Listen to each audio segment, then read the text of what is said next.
El siguiente programa de opinión contiene elementos de lenguaje, salud, sexo y violencia que pueden ser escuchados por niños, niñas y adolescentes sin supervisión de sus madres, padres, representantes o responsables. En este espacio se habla de la propiedad privada, del Estado de Derecho, de la economía de libre mercado. Se habla de principios y funciones de la libertad en todos los ámbitos de la vida nacional. Aquí se habla libertad. RCR presenta Aquí se habla libertad con Rocío Guijarro y Víctor Maldonado. Muy buenos días, queridos oyentes de Aquí se habla libertad. Hoy lunes 21 de enero, con una trasnochada en la madrugada. Víctor, 21 más 2, ¿cuánto es? 21 más 2, o 24, o 23. Ay, no sé. 23. Bueno, gracias a todos ustedes por estar aquí en sintonía con Aquí se habla libertad. Y queremos darle las gracias en la Dirección General de la Estación a Jaime Nestares, en la Gerencia de Producción Wilix Arcaya, en la producción Kenger Jaramillo, en los controles César Arteaga y como siempre con ustedes Víctor Maldonado y Rocío Guijarro. Amaneció Venezuela muy agitada, Víctor, ¿no? Bueno, al parecer a ver, desde el punto de vista del análisis político, la legitimidad no es otra cosa que la creencia en la validez y se expresa, por supuesto, decía Max Weber, un filósofo político alemán, en la capacidad que tienen los líderes de transformar sus órdenes generales en mandatos específicos, o sea, en la capacidad que ellos tienen de ser obedecidos sin presión por la base de una burocracia. Eso es así para las dimensiones civiles y también para las dimensiones militares. Esta mañana, al parecer, hubo la expresión de una insatisfacción en un grupo de militares, que desde el punto de vista de lo político a mí me parece absolutamente razonable. Este país no quiere a este régimen porque este régimen no es eficaz en las dos cosas que debe ser eficaz un gobierno, en el derecho a la vida y el resguardo de la propiedad.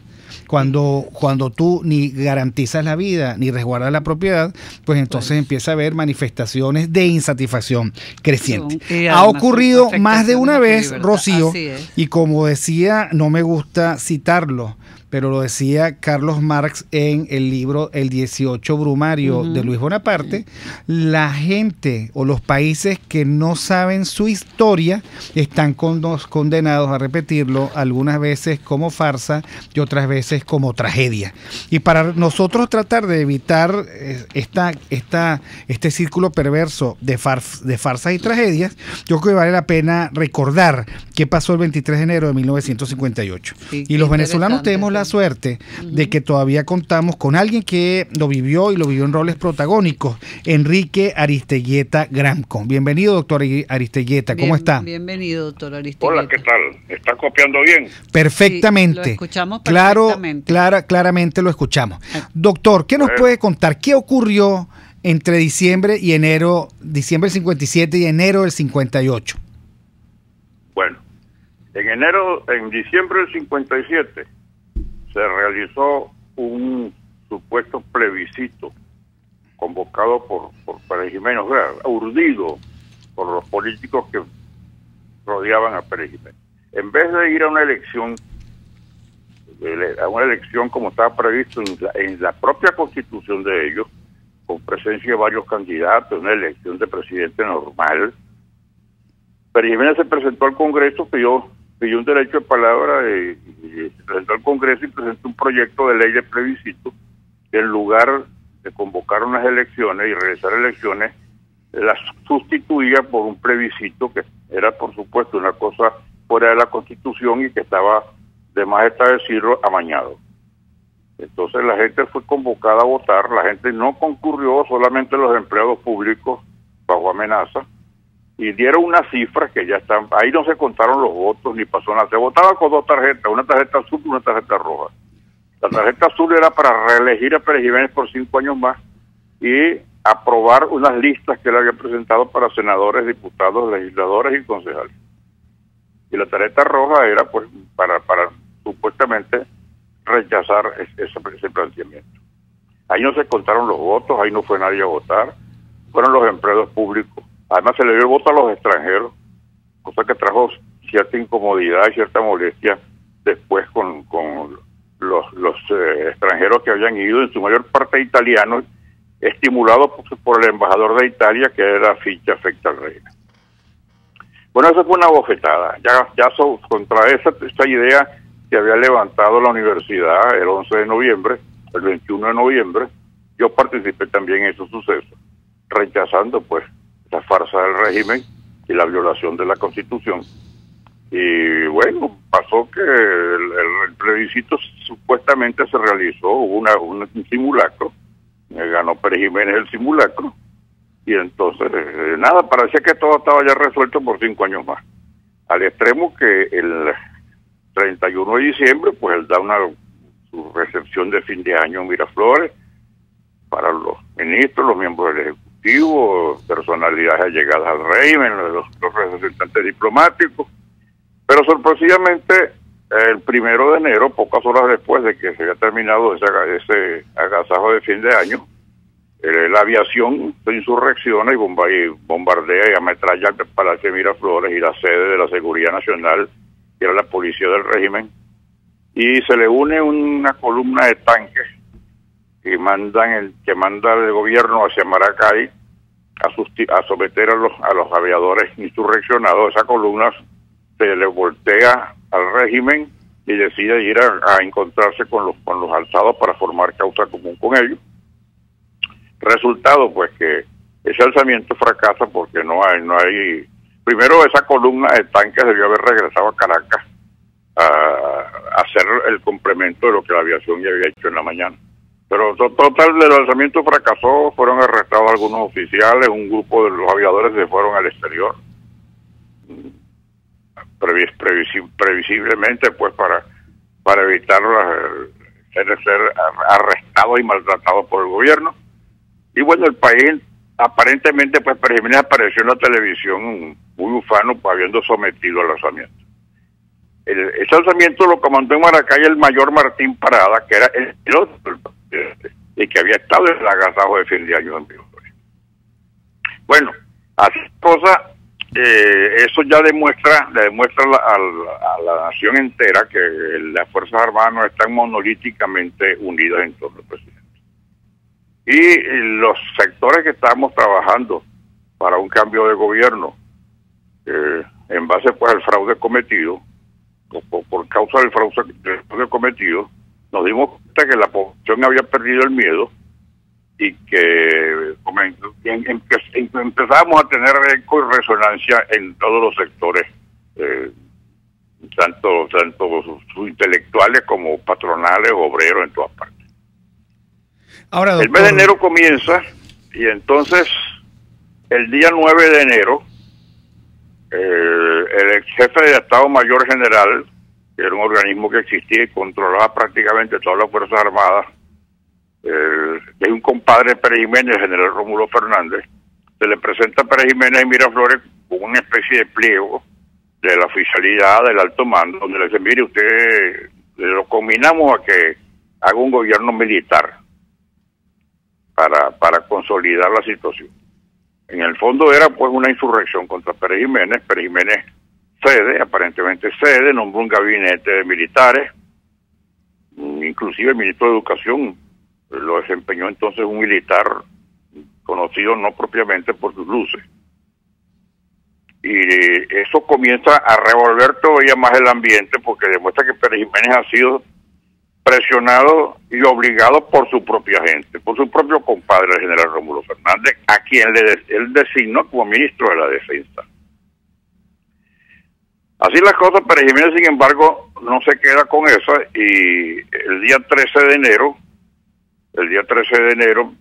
Pérez Jiménez llama al ministro de la Defensa, Rómulo Fernández, a Miraflores, lo hace preso, lo saca para la República Dominicana y él asume el Ministerio de la Defensa, el propio presidente, y cambia el gabinete ejecutivo. Ahí es cuando el ministro de Educación pasa a ser el sabio Fernández Morán, y bueno, nombra un gabinete distinto en el cual Llovera Páez ejerce su hombre de confianza, uno de sus hombres de confianza ejerce el Ministerio del Interior. Ahora, todo eso ha ocurrido mientras, entre el día 9 y el día 13, todos los gremios profesionales han estado suscribiendo unos manifiestos y que nosotros nos encargamos de distribuir, porque no teníamos prensa, no teníamos radio, no teníamos televisión, pero no había, pero había volantes y había la transmisión boca a oreja. El gremio de los ingenieros, de los médicos, los abogados, los economistas, los intelectuales, dos manifiestos de intelectuales donde le exigían a Pérez Jiménez que convocara elecciones legítimas y que no respaldaban lo que él estaba haciendo ni su régimen. Eso fue una cosa impresionante porque hasta ahora, en esos 5 años del gobierno de Pérez Jiménez, nadie se había atrevido a hacer una cosa parecida. Pero la seguridad nacional en manos de Vallería. Bueno, una cosa que omitía, cuando Rómulo Fernández obliga a Pérez Jiménez a cambiar su gabinete, lo impone que saque al ministro del Interior, Vallería Lanz, y al jefe de la policía secreta del régimen, que es Pedro Estrada, que tenía controlados y vigilados a los propios militares. Estos dos ciudadanos pues salen al exilio y eso indica que el gobierno está sumamente debilitado porque Pérez Jiménez sin la policía secreta y sin el Ministerio del Interior pues ya estaba golpeado.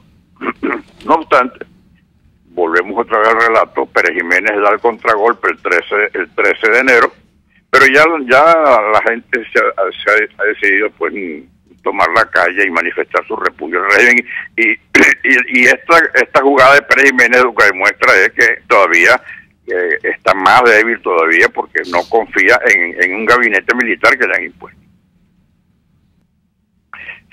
Había grupos militares que seguían conspirando, que seguían preparando planes para derrocar la dictadura, y la Junta Patriótica que se ha venido constituyendo desde las finales del año 57, que agrupaba a gente de los 4 partidos existentes y que estábamos trabajando únicamente por una cosa, el derrocamiento del régimen, tener un gobierno provisional y convocar elecciones libres. Allí nadie pensaba en su propio partido y todo el mundo lo que pensaba era en salir de la dictadura.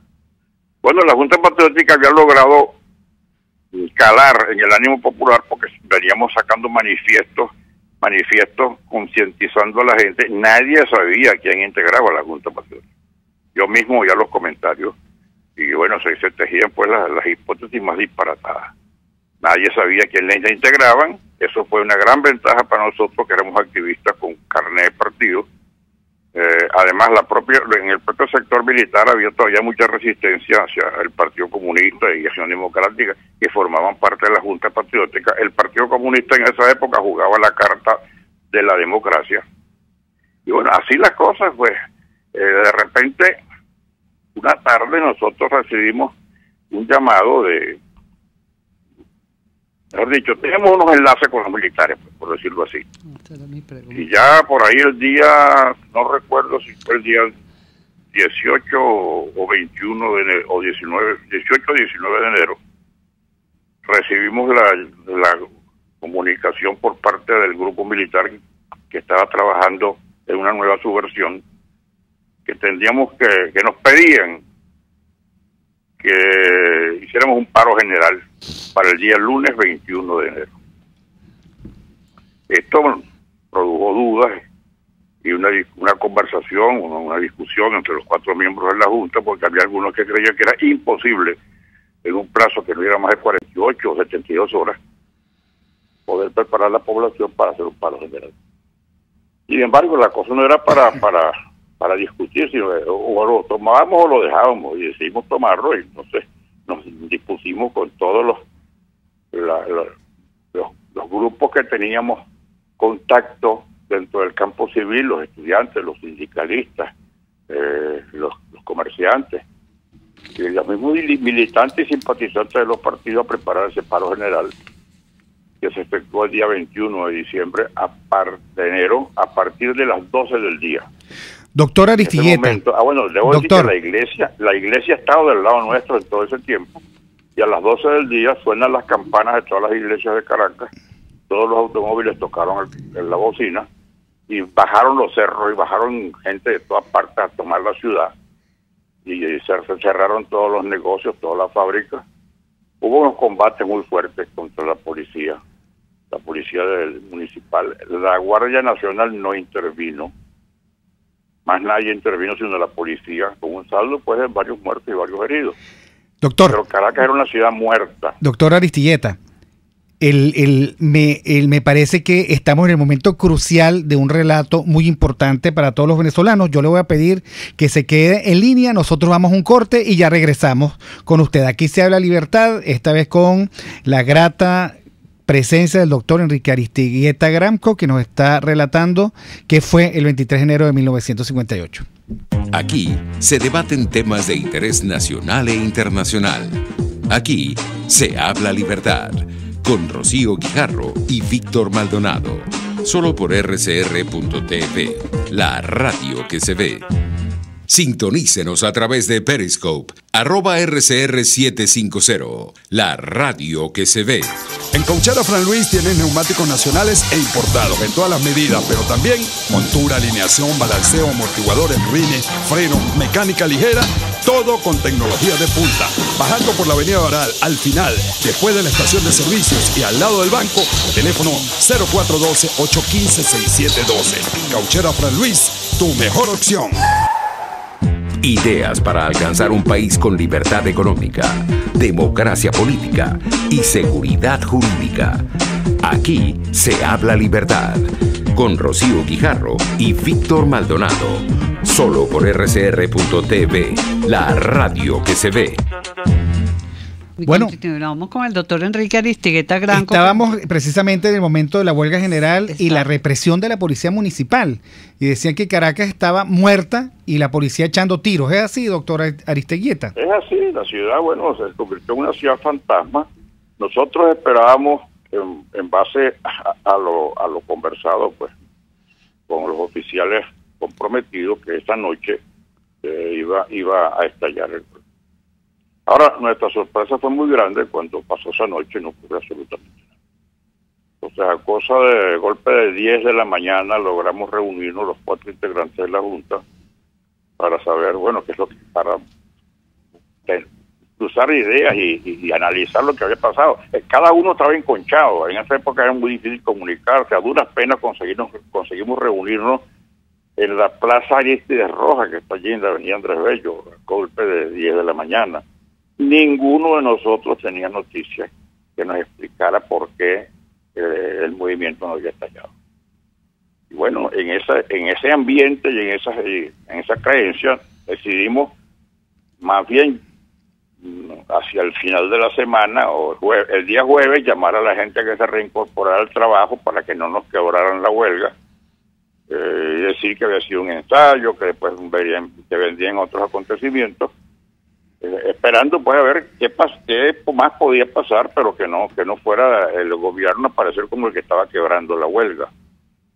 Afortunadamente, como a las 7 de la noche, por fin se restableció el contacto con los amigos oficiales y nos informaron que el golpe no había sido desechado, sino simplemente que habían pospuesto la cosa 24 horas. Yo después me enteré que era porque ellos pensaban liberar esa noche a algunos de los pilotos detenidos, pero no pudieron hacerlo, pero de todas maneras seguía pendiente la acción y así fue. La noche del 22 para el 23, la Infantería de Marina se insurreccionó y avanzó sobre Caracas. La Escuela Militar se insurreccionó. El Batallón Bolívar, que era el batallón estrella del ejército, se negó a someter la Escuela Militar. Y bueno, en esa situación es que se presentan los acontecimientos de Miraflores, cuando Pérez Jiménez sabe por boca del director de la academia que está siendo desconocido por los oficiales, por la alta oficialidad, y que el Batallón Bolívar no es que se pliega a la sedición, sino simplemente que se niega a participar a favor del gobierno. Y es cuando entonces viene la escena que se ha relatado tantas veces, que Llovera Páez, ministro del Interior y muy amigo de Pérez Jiménez, le dice: mire, Marcos, vámonos porque Pescuezo nos retoña.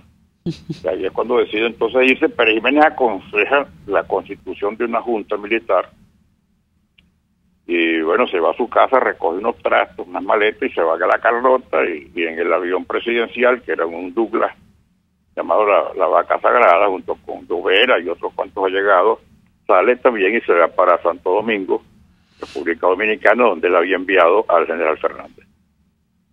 Bueno, la noticia se corre con un reguero de pólvora. La primera junta está constituida por 4 coroneles y el contraalmirante Larrazábal. Larrazábal había sido designado comandante de la Armada, pero no era un hombre, no era una ficha perejimenista propiamente, ¿no? En ese arreglo del 9 de enero, cuando él tuvo que darle a las Fuerzas Armadas una gran preeminencia, pues Larrazábal fue designado como comandante de la Marina, y allí estaba el 23 de enero. Como el golpe había sido fundamentalmente un proyecto de la Marina, de la Infantería Marina, pues era el oficial de más alto rango que quedaba. Había muy pocos generales en esa época. Y entonces se le ofreció la presidencia de la Junta a Larrazábal acepta. Hay 4 coroneles que lo acompañan, que son el coronel Quevedo, el director de la Escuela Militar, el coronel Araque, por la Guardia Nacional, y 2 coroneles más que eran muy perejimenistas, que fueron el coronel Roberto Casanova, gobernador del Guárico, y el coronel Abel Romero Villate, que eran parte de la aviación. La primera reacción, cuando logramos llegar a Miraflores, los civiles, los miembros de la Junta Patriótica y la gente que nos había acompañado en el Comité Cívico-Militar, protestamos primero que todo por la ausencia de civiles. Y ahí es cuando entonces Larrazábal y los demás componentes aceptan incorporar a 2 civiles, que en ese momento, improvisadamente, pues salieron los nombres a relucir: Eugenio Mendoza, que era un industrial muy respetado, y el doctor Blas Lamberti, que era también un ejecutivo de unas empresas importantes. Larrazábal acepta. Bueno, el secretario de la Junta definitivamente queda el doctor Edgar Sanabria, que es un catedrático de Derecho Romano de la Universidad Central. Un hombre que fue muy importante, cuya presencia fue muy importante allí. De todas maneras, la presión de los civiles y de los propios militares, porque es bueno señalar eso, protestaron por la presencia de 2 connotados perejimenistas en la Junta, y al día siguiente, pues, fueron sacados a punta de ametralladora de Miraflores, y la Junta queda reducida nuevamente a 5 miembros. O sea, quedan 3 militares y 2 civiles. Los 2 civiles mencionados, Larrazábal de presidente, Quevedo, que era el de la Escuela Militar, y Araque por la Guardia Nacional. Esa es la Junta que va a conducir el país a través de, por supuesto, viene inmediatamente el apoyo público de la Junta Patriótica al gobierno provisional, y si comienzan a manifestar todas las fuerzas vivas del país, todas las organizaciones económicas, sindicales, culturales, le dan respaldo a la Junta. Y bueno, así comienza aquel gobierno que dura un año, que comienza pues primero que todo a tranquilizar el país, y en segundo lugar a preparar las elecciones. Se designa un Consejo Supremo Electoral compuesto por gente honorable. Hay un gabinete ejecutivo compuesto por gente capaz, técnicos. Ninguno de ellos era perteneciente a ningún partido político. Fue un gabinete de técnicos y de gente seria, bien formados, bien preparados. Y así comienza el gobierno, que tuvo sin embargo que afrontar 2 rebeliones, porque había sectores del ejército y de las Fuerzas Armadas en general que recelaban del regreso al país de los líderes de Acción Democrática y URD, el Partido Comunista de COPEI, que en el mes de enero han estado regresando graneados, uno por uno. El primero que regresó fue Jovito, el segundo que regresó fue Gustavo Machado, el tercero fue Rafael Caldera, y el que regresó de último fue Rómulo Betancourt. Esos 4 líderes asumen la conducción de sus respectivos partidos y apoyan, por supuesto, a la Junta incondicionalmente. La Junta designa un Consejo Supremo Electoral, se comienza a hacer un registro electoral, porque había que partir de cero, absolutamente. Aún así, hay 2 movimientos subversivos que la Junta tiene que afrontar. El primero de ellos por el ministro de la Defensa, el coronel Castro León, que es conminado y obligado a abandonar el país. Ese movimiento militar no tuvo repercusión ni dentro ni fuera de las Fuerzas Armadas. Eso fue el 23 de julio del año 58, y otro movimiento que fracasó, encabezado por dos tenientes coroneles sumamente antiadecos y anticomunistas, que eran Mendoza Méndez y Moncada Vidal. Ese movimiento fue más difícil, pero la gente salió a la calle. Yo recuerdo que en ese segundo golpe yo me tropecé con Rómulo Betancourt en la Plaza del Silencio, porque había una gran concentración, y él venía pues a hablar junto con los demás líderes de los partidos. Ya el proceso electoral comienza entonces a tomar fuerza, porque se estableció que en diciembre iba a haber elecciones. El almirante Larrazábal decide renunciar a la Junta porque le han ofrecido la candidatura de uno de los partidos, que era Hugo. Debo decirle que el almirante Larrazábal adquirió una enorme popularidad.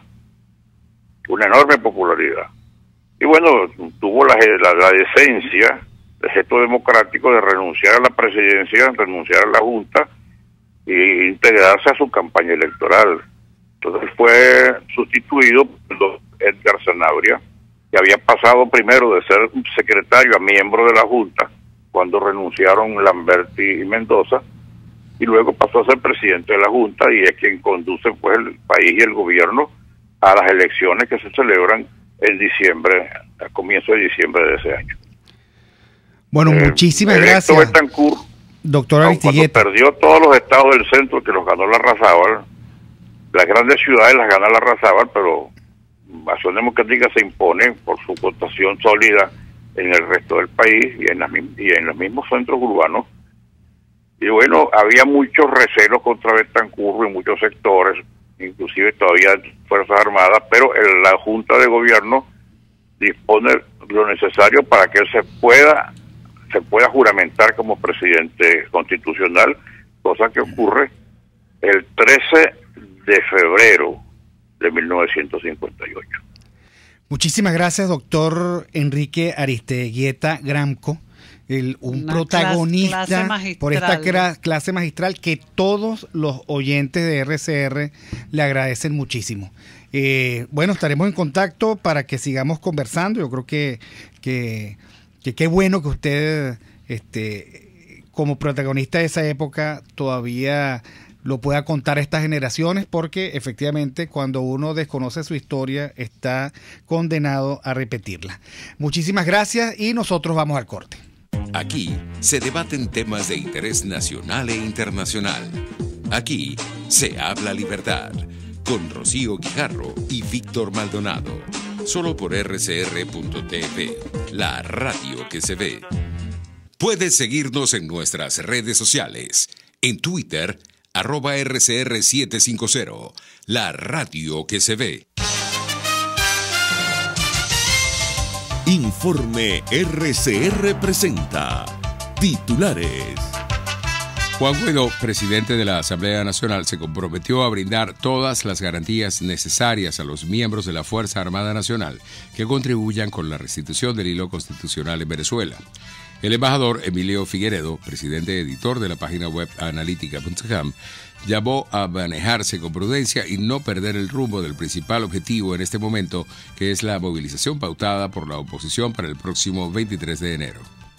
Yo creo que hay que ser muy prudente, hay que ser muy consistente en el proceso que yo considero que es como se está armando, como un mar de leva o un tsunami, como la quieren llamar, democrático, que ha sido reflejado por un proceso histórico parecido al que tuvimos en 1810, ¿no? Que son realizaciones de cabildo a todo lo ancho y lo largo del país, y hay que seguir la ruta de la voluntad popular, ¿no? La ruta que nos conduce a un 23 de enero, en el cual está expresando en forma democrática, pacífica, pero decidido, la inmensa mayoría de los venezolanos que quiere el cambio, que quiere la restauración de la democracia, que ha sido mancillada por estos actos espurios que han ocurrido a partir del 10 de enero.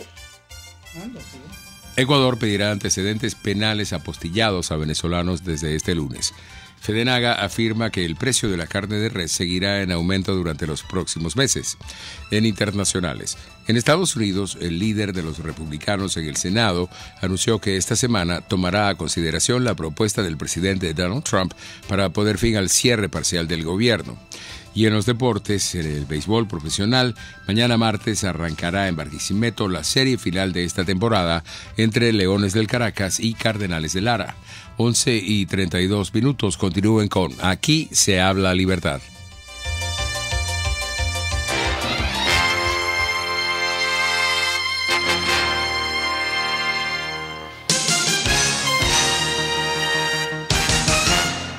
En CAESPOR no hay límites ni obstáculos a la hora de enviar tu carga, sea marítima o aérea. Puedes enviar desde palillos hasta contenedores de cualquier capacidad. Recuerda que CAESPOR son especialistas en envío de cargas, consolidación, reempaque y te ofrece casilleros gratis en USA. Infórmate en USA por el 1305-514-2500. En Panamá por el 507-395-1134. En Venezuela por el 0241-775-5575. CAESPOR, déjalo todo en nuestras manos.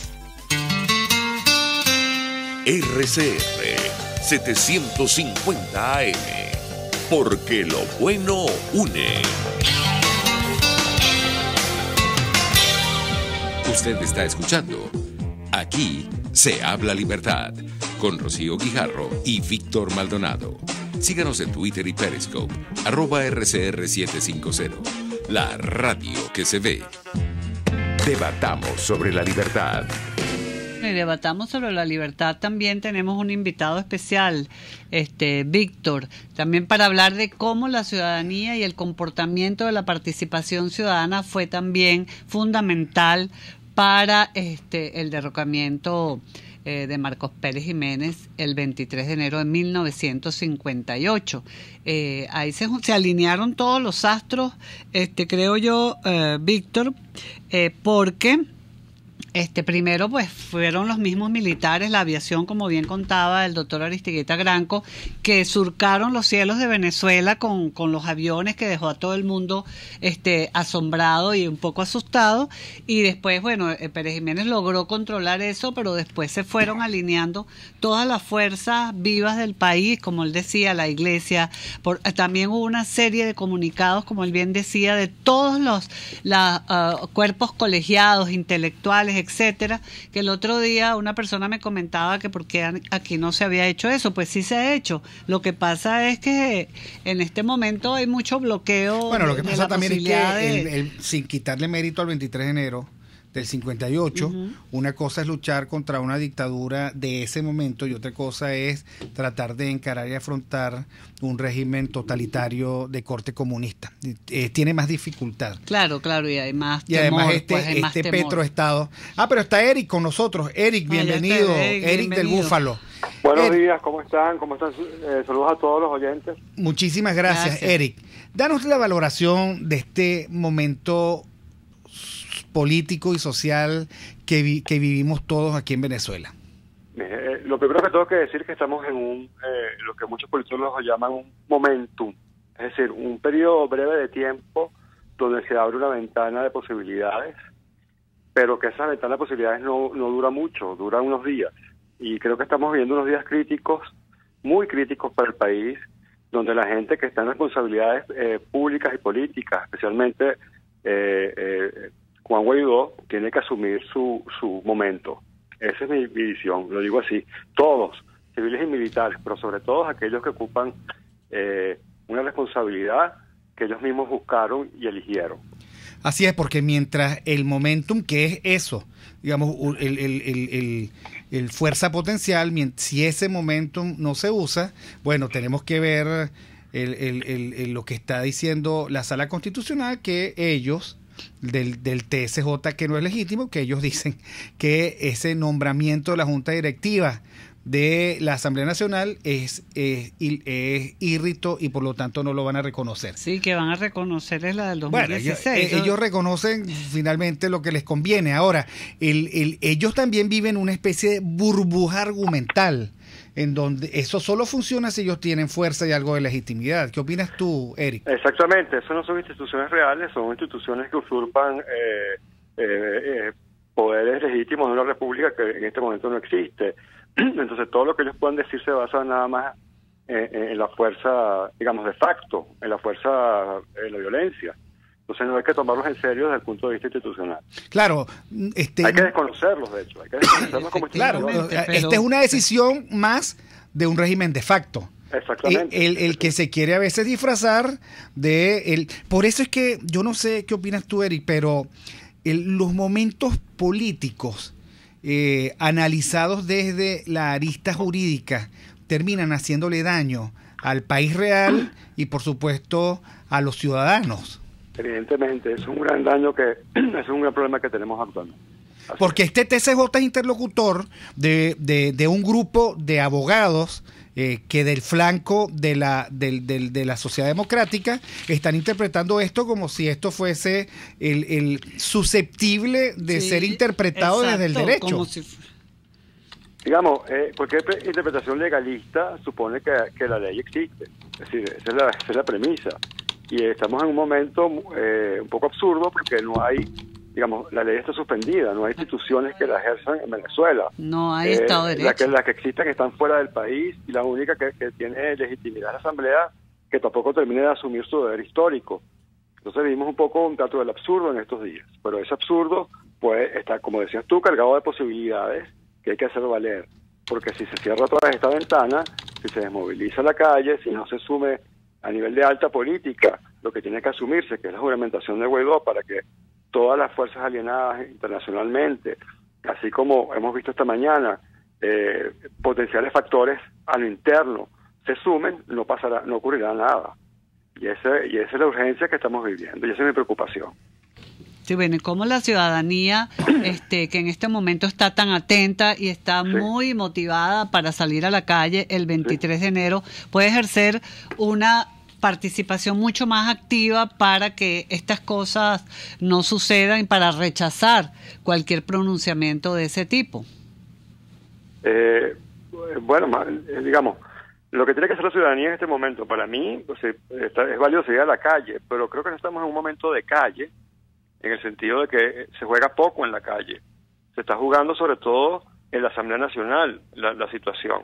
Y lo que la ciudadanía puede hacer y debe hacer, creo yo, es exigirle a Guaidó que se juramente. Ese es su principal deber. Y desconocer las instituciones ilegítimas. En la calle, por las redes, donde sea, pero lo importante es hacerlo. Además, la calle tiene también otras aristas que no son solamente los cabildos abiertos, como vimos hoy en Cotiza, ¿no? Uh-huh. O sea, la calle también está en la espontaneidad de la gente de asumir su destino, ¿no? Y de apoyar lo que tiene que apoyar. Más allá de los formatos que la política del statu quo, la política oficial, quiere imponer. Ahora, Eric, yo he comparado los cabildos abiertos con una especie de tío vivo. Son muy divertidos, tú crees que vas avanzando, pero lo que estás es dando vueltas, suben y bajan, y tú crees que estás en una especie de vorágine de la realidad, y sucede que eso no es ninguna otra cosa que un artefacto para divertir, pero así ni es. avanzas, ni nada. Eso sí, exactamente. Entonces, yo coincido contigo, tú escribes escribiste un tuit hace 19 horas, administran el malestar, dan una impresión de tolerancia y protesta democrática en medio de una feroz tiranía, dilatan el momentum dándole más tiempo al régimen, que el régimen además usa pronunciamiento de la Sala Constitucional en este momento que declara inválida nada más y nada menos que la directiva de la Asamblea Nacional. Está anulando la Asamblea Nacional del Tribunal Supremo de Justicia. Ahora, yo me cansé de sugerir que por eso no era lo mismo una Asamblea Nacional invalidada que un presidente provisional que haya asumido formalmente tratando de ser invalidado por un régimen tiránico. Eso, lo que tuvo que haber pasado el 10 de enero, ocurrido el 10 de enero, sabiendo que igual estos son criminales que van a ir con todo, o sea, van a atacar con todo, pase lo que pase, es haber asumido ese día, porque en cualquier situación el peso, el costo político iba a ser mucho mayor. Cada día que pase el costo político para ellos va a ser menor. Y efectivamente estamos viendo no días ya, sino horas decisivas. Y en estas próximas horas se va a jugar por lo menos el mediano plazo de la situación. ¿Cuál crees tú que debe ser la reacción del ciudadano frente a este pronunciamiento de la Sala Constitucional?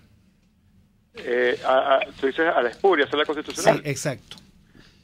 Ignorarla, tomarla como espuria justamente, y sobre todo la Asamblea tiene que hacerlo. Mi angustia es que la Asamblea no lo asuma, más que el ciudadano. Claro, porque es Creo que la Asamblea que no es un bloque de oposición. La Asamblea va desde el colaboracionismo más expreso de Falcón, pasando por el colaboracionismo eufemístico de Henry Ramos Alup, hasta llegar, digamos, a las cosas insólitas del diputado Pizarro, y llegando al otro extremo del bloque 16J. Entonces allí no hace falta que se incorpore el chavismo está presente. Esa es mi preocupación, Víctor, no tanto el ciudadano, sino cómo van a tomar esa sentencia estos factores que tú muy bien has mencionado. Yo creo que los ciudadanos debemos presionar a esos factores para que eso no ocurra. Entonces la presión del ciudadano ahorita es doble. Es decir, tiene que estar combatiendo a un régimen feroz, y también tiene que presionar a, digamos, a aquella gente que no ha asumido posiciones firmes para que asuman esa posición. Entonces es una doble exigencia la del ciudadano en este momento. Sí, bueno. Ahora, lo sorprendente es que esta decisión se había filtrado. Supremo, y bueno, Américo de Gracia lo venía desde hace varios días anunciando en sus cuentas de Twitter, y no había como un respaldo ni una alerta. De hecho, Ramos Alú lo atacó. Exactamente. Y se vio que es cierto. Entonces, bueno, hay muchas evidencias ya, o sea, ya este régimen está desnudado desde hace muchos años, ya se ha quitado las millones de caretas, no sé cuántas caretas más hacen falta. O sea, ya también es nuestra responsabilidad, lo digo muy seriamente como venezolano, Víctor, ya es nuestra responsabilidad como seres humanos, asumir lo que hay que asumir, o sea, y conocer lo que hay que conocer y desconocer lo que hay que desconocer, porque se están jugando situaciones muy complicadas para nuestro futuro y el de nuestros hijos. Ahora, en tu cuenta de Twitter, tú colocaste dos encuestas, el 20 de enero, hace poco, ayer. La primera es, bueno, ¿cuánto tiempo usted se mantendría en la calle? Entonces el 52% dice, bueno, mira, hasta el 23 de enero. Hay una especie de movilización condicionada a la acción, porque la otra encuesta que tú colocaste es, bueno, si el 23 de enero es solo un bello discurso, ¿cree usted? Entonces dice, bueno, el 42% se molestará y el 34% ahorrará para irse del país. Es así, porque es que la gente ya ha dado mucho. No es un problema de la gente. Cuando se rebota la gente, fíjense, hay un mecanismo que es muy obvio, ¿no? En momentos culminantes, cuando le toca a los políticos actuar y lo tienen todo y tienen la pelota en su cancha, la tiran fuera del campo y se la dan al público. Y ese mecanismo es tan obvio y tan repetido que no podemos caer en lo mismo. Es hora de que todos los ciudadanos presionemos a la clase política que escogió estar ahí. Nadie la obligó, escogió estar ahí, motu propio, para que haga lo que debe hacer. Ahora, Eric, ¿por qué tú crees que Guaidó la ve tan difícil de asumir plena, consciente y formalmente el 233 constitucional, que dice que ante un vacío de poder que, por cierto, 2 veces ha ratificado la Asamblea Nacional en los últimos años, ha ratificado esa decisión, que ante un vacío de poder él debería asumir la presidencia provisional de la República? ¿Por qué no la ve? Yo no entiendo. Bueno, asumiendo de buena fe que él lo quiere hacer, ¿no?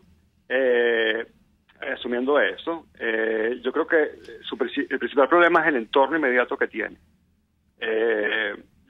Veamos quién tiene de vicepresidente, ¿no?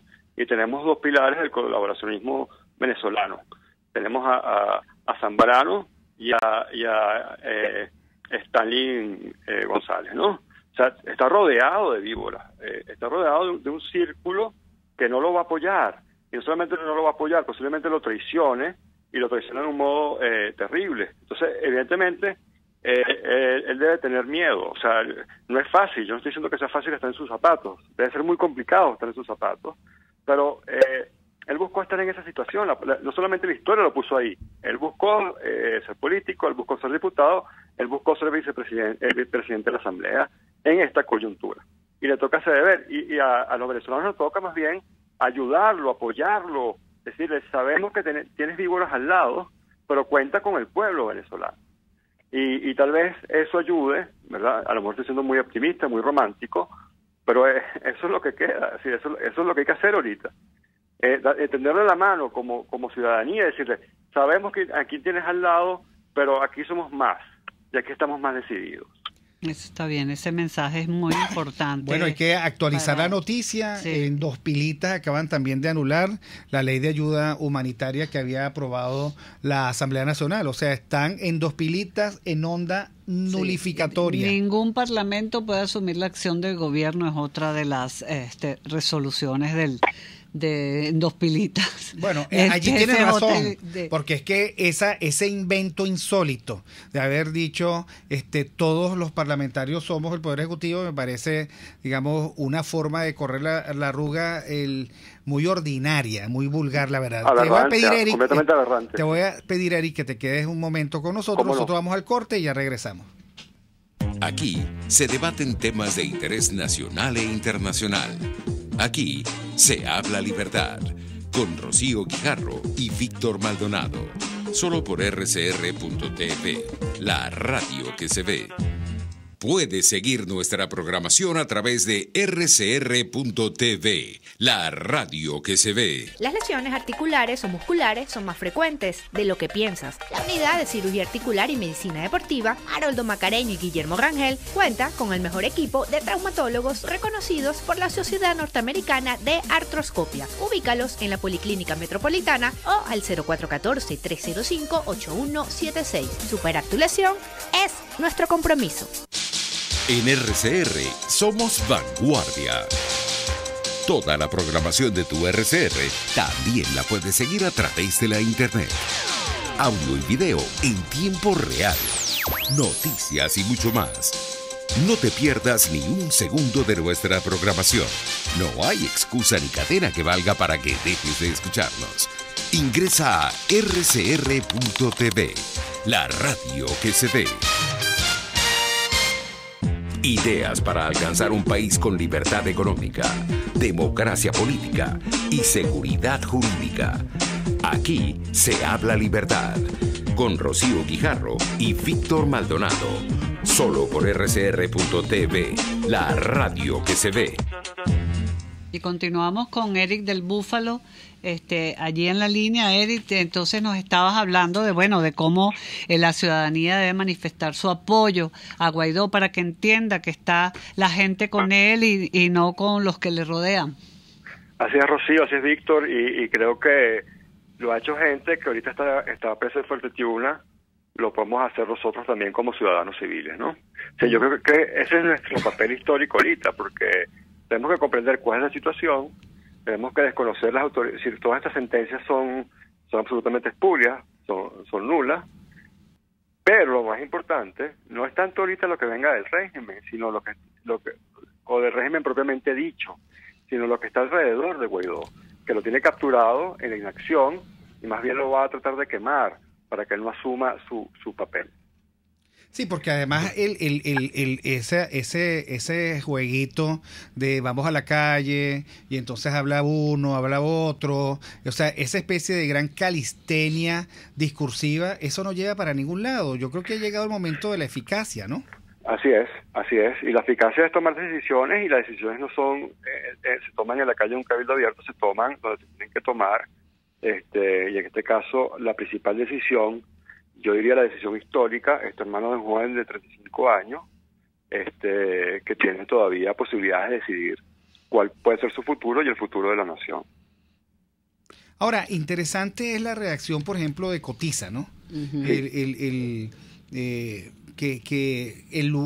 siendo un sector popular, él simplemente se pronuncia y protesta y dice, mira, aquí no tenemos agua, aquí hace mucho tiempo no tenemos medicina, no nos llega la comida y nosotros no queremos que esto continúe. Mira, lo que pasó en Cotiza y lo que pasa en muchas partes de Venezuela, también lamentablemente pasa fuera de Venezuela, como los tristes hechos que pasaron ayer en Ecuador. Son la prueba de un estado de emergencia, de un estado de calamidad. Así, nosotros tenemos mucho tiempo en emergencia, en estado de calamidad. El chavismo no llegó ayer, la asamblea no llegó ayer, entonces la gente que te llama inmediatista o que estás apurado, la mente está manipulando de un modo grotesco. Digamos, todo esto además se sabía, o sea, se sabía que íbamos a llegar a esta situación de hace meses para acá. Si por lo menos desde mayo, desde mayo, ¿no? Desde el 20 de mayo, sabíamos que íbamos a llegar a este punto. Entonces, ¿cómo es posible que ahora se trate de improvisar, se trate de poner a la gente a dar vueltas, hacer calistenia, como dices tú, y no tomar las decisiones que hay que tomar? Es muy grave lo que estamos viviendo y sobre todo es muy, digamos, es muy delicado porque esta situación no va a durar mucho tiempo más y a medida que el régimen avance, el costo político para ellos va a ser menor. En la medida en que Guaidó se debilite por la inacción, el costo de ponerlo preso o anularlo va a ser menor y eso a mí me inquieta profundamente. Sí, es una inquietud que además compartimos contigo. Sí, porque nos quedamos sin guión además, ¿no? O sea, ¿qué viene después? No sabemos. Y bueno, que viene después, bueno, habrá que esperar otro momento, otra posibilidad, pero el problema es que este país no está para esperar mucho más. O sea, hay gente que muere diariamente porque no tiene medicinas, porque no tiene comida, y más allá de las penurias de no tener agua, de vivir como no, de un modo infrahumano, ¿no? O sea, hay un padecimiento, hay un sufrimiento en este país. Y Eric, ¿se cayó Eric? No, aquí estoy, ¿me escuchan? No, ¿sí? Y además, bueno, pero también está lo otro, Eric, que se puede vivir 60 años como el régimen cubano. Pero por supuesto, 70 años duró la Unión Soviética. Exacto. O sea, ¿qué locura es esta de decir? O sea, 20 años son 20 años, caramba, ¿cómo se va a acusar a la gente de inmediatista? Exacto. Qué absurdo. Sí, yo creo que la peor política es la que carece de sentido de urgencia. Así y además la que carece de la debida compasión, porque efectivamente 70 venezolanos mueren todos los días por violencia, más aquella 18% de desnutrición crónica que no se logra bajar porque no hay comida, más la soledad a la que se exponen sectores vulnerables porque la gente se tiene que ir, la gente que se va además sometida a nuevos pogroms casi porque sale un venezolano malo, pero eso no significa que los venezolanos sean malos y bueno, tenga que salir corriendo de Ecuador, cosa que nosotros los venezolanos que somos extremadamente críticos con nosotros mismos nunca hicimos en el caso de que fueron los otros los que vinieron. Aquí convivieron con nosotros ecuatorianos, peruanos, chilenos, argentinos, uruguayos, etcétera, y conviven y siempre, más allá de las tensiones, pero nosotros nunca vimos linchamientos por razones nacionalistas o xenófobas. Bueno, Eric, yo te agradezco mucho tus opiniones. Yo creo que hay que seguir en contacto. Lamentablemente un día lleno de noticias agoreras, pero bueno, hay que seguir adelante. Muchísimas gracias. Y con esta interesante conversación con Eric del Búfalo terminamos Aquí se habla libertad del 21 de enero del 2019.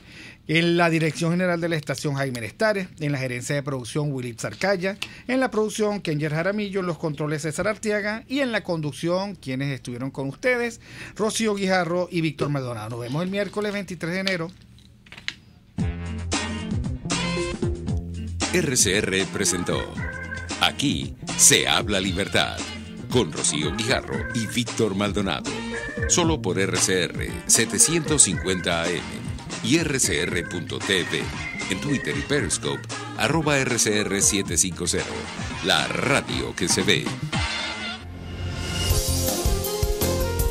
RCR 750 AM, porque lo bueno une.